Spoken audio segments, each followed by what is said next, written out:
안녕하세요. 저는 국가대표 과일촌이라는 회사의 대표이기도 하고요. 트럭 장사 사관학교를 운영하는 거기서는 배감독이라고 불리고요. 트럭 모는 CEO라 국가대표 트럭 장사꾼이라는 책의 저자이기도 합니다. 저는 원래 제가 과일 가게에서 장사를 했었는데 2012년도에 빚이 1억 5천 사채가 은행빚도 좀 더 있었고 그래서 망하게 됐어요. 사채 1억 5천이면요 한 40년 동안 노예로 살아야 돼요. 사채업자한테 내가 번 모든 돈을 그 사람들한테 줘야 돼요.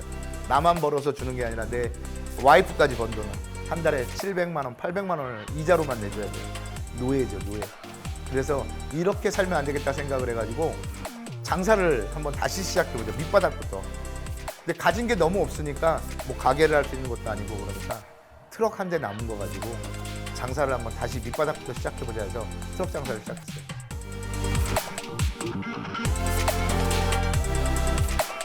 엄청났어요. 제가 그래도 과일 장사만 10년 정도를 했어요. 그런데 트럭 장사 그 정도 못하겠어? 하고 나갔어요. 그런데 정말 트럭 장사를 못하더라고요. 제가. 장사에 소질이 없다는 걸 알았어요. 근데 나중에 더 깨닫게 된 거는 장사에 소질이 없었던 게 아니에요. 사람은 참 신기한 게 뭐냐면요. 한 가지 변명이 생기기 시작하면 두 가지, 세 가지는 금방 생겨요. 머리가 습관이 돼요. 학습이 돼요. 이유와 변명이.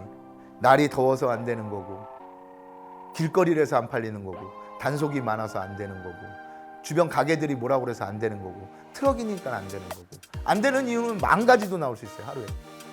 근데 정작 중요한 건 내가 왜 못 파는지를 모르는 거죠. 스스로는. 이유와 변명만 되는 거죠. 내 스스로한테 얘기했어요. 네가 아직 배가 고프질 않은 거야. 넌 아직 죽고자 하는 마음이 없어. 어떻게 하면 저 사람 지갑을 열 갈을 고민하지 않은 거야. 그래서 그때부터 바꿨어요. 내 물건이 갈라지고 찌그러들고 못생겼지만 그렇게 생각 안 하기로 했어요. 어머니들이 이건 뭐야? 어머니 이건 특이고요. 그럼 이건 뭐야? 특이에요. 내가 파는 물건 나쁜 건 없는 거예요. 그럼 이 큰 거는 뭐야? 어머니 잘 보셨네요. 그건 왕특이에요. 왕특. 그 고민만 한 거예요. 미친 거예요. 사람이 미치면요 답이 안 나와요. 제가 제일 처음에 미쳤을 때가 당구에 미쳤을 때였거든요. 그때는 천장만 보면 당구대로 보여요.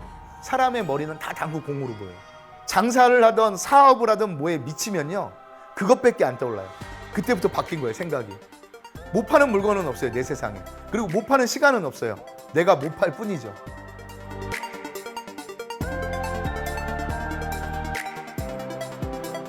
하루하루 나가는 이자가 30만 원 돈이에요.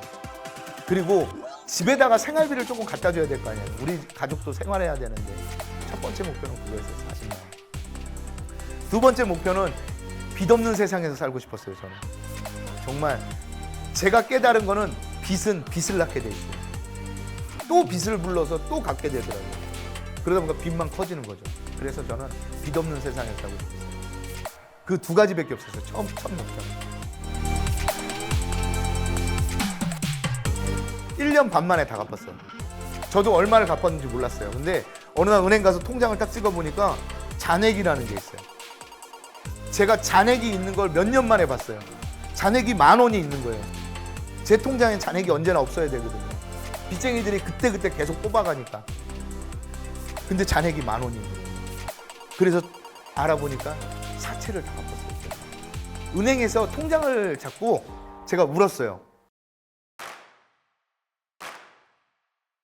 그때 당시에 제가 정말 바랬던 게 트럭 장사를 할 때 바랬던 게 뭐냐면 누군가 나한테 도와줬으면 하는 게 컸어요. 누군가 내 손 한 번만 잡아주면 그거 잡고 일어날 수 있을 텐데 내가 이 트럭 장사로 저는 평생 먹고 살게 해주겠다는 게 아니에요. 그래서 3년 이상은 하지 말라고 그래요. 무조건. 생각도 하지 말라고 그래요. 여기 왔으면. 그분이 3년 동안에 그 발판을 만들 수 있는 디딤돌만 만들어주는 게 제 역할이라고 생각을 했거든요.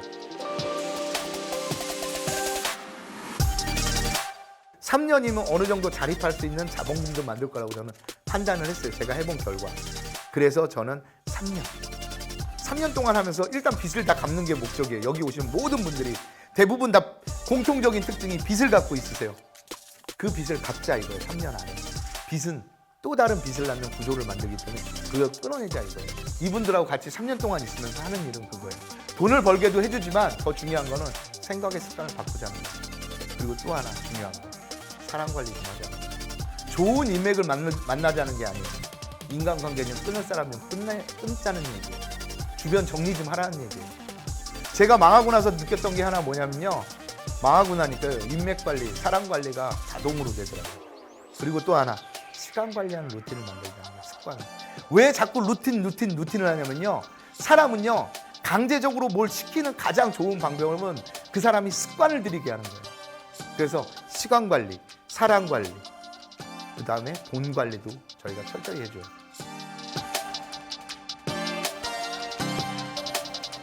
그 열심히 살고 안 살고는 자기가 더 잘할 거예요. 열심히 안 사는 사람은 세상에 없잖아요.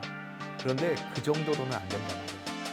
그 정도 열심히 사는 건 누구나 산다는 거예요. 저를 찾아오시는 분들이 흔히 하는 말 중에 그거예요. 70%의 포기하시는 분들이 저하고는 안 맞는 것 같습니다. 저는 장사 체질이 아닌 것 같습니다 라고 얘기를 해요. 체질에 맞는 거 찾아서 할 거는 조기 축구나 배드민턴을 치러 가셨어야죠. 내 인생을 바꾸는데 체질이 그런 게 어딨어요. 그런 건 사치예요. 그런 생각하는 것 자체가 사치예요. 그냥 하는 거죠. 죽기를 각오하고 해야 될까 말까 한 거예요. 무슨 일이든지. 아침에 엄청나게 일찍 열어요, 문을. 그리고 엄청 늦게 닫아요. 그리고 말을 해요. 내가 이렇게 열심히 해서 장사가 안 돼. 나도 어쩌라고. 그건 열심히 한 게 아니에요. 시간을 뭉개는 거죠. 그 시간에 문만 연 게 아니라 이 물건이 나가기 위해서 무언가를 하고 있어야죠. 고민을 해야죠. 그런데 아유 오늘 장사 안 되네 이런 생각할 시간이 없어요. 그것도 사치죠. 그것도. 그러니까 안 되죠. 어떻게 하면 잘 될까를 고민해야죠. 어제는 바꿀 수 없어요. 내가 뭘 어떻게든지 간에 어제는 바꿀 수가 없어요. 내일은 바꿀 수 있을 것 같아요? 바꿀 수 있어요. 근데 내일이 바뀌려면요. 지금이 바뀌어야 돼요. 지금 내 모습이 바뀌어야 돼요.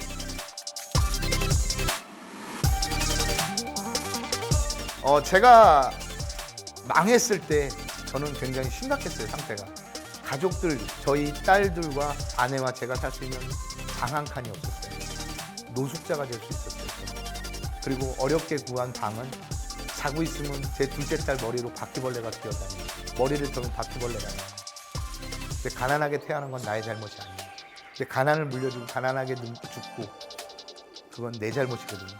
여러분들 지금 힘들다고 그러잖아요. 경기가 안 좋고 그런 생각할 시간에요. 내가 무엇 할 수 있을까를 한번 고민을 해보세요. 내가 어떻게 해야 되고 내가 더 나아진 내일을 살기 위해서 무엇을 해야 될지를 고민하면요. 방법이 분명히 나옵니다. 경기가 어려워, 살기 힘들어, 코로나 때문에 힘들어, 금리가 높아, 사람들이 돈을 나서 그런 생각하는 것도 사치예요.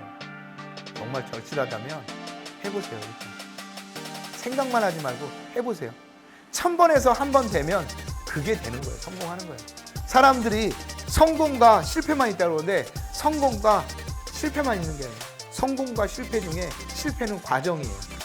포기가 끝나는 겁니다. 성공의 반대말은 포기예요. 여러분들 포기하지 마세요. 신이 얼마나 나를 괴롭힐 수 있는지 한번 끝까지 한번 가보세요. 여러분들도 신을 이길 수 있습니다. 신도 그 절실함을 꺾을 수는 없어요. 분명히 하실 수가 있습니다.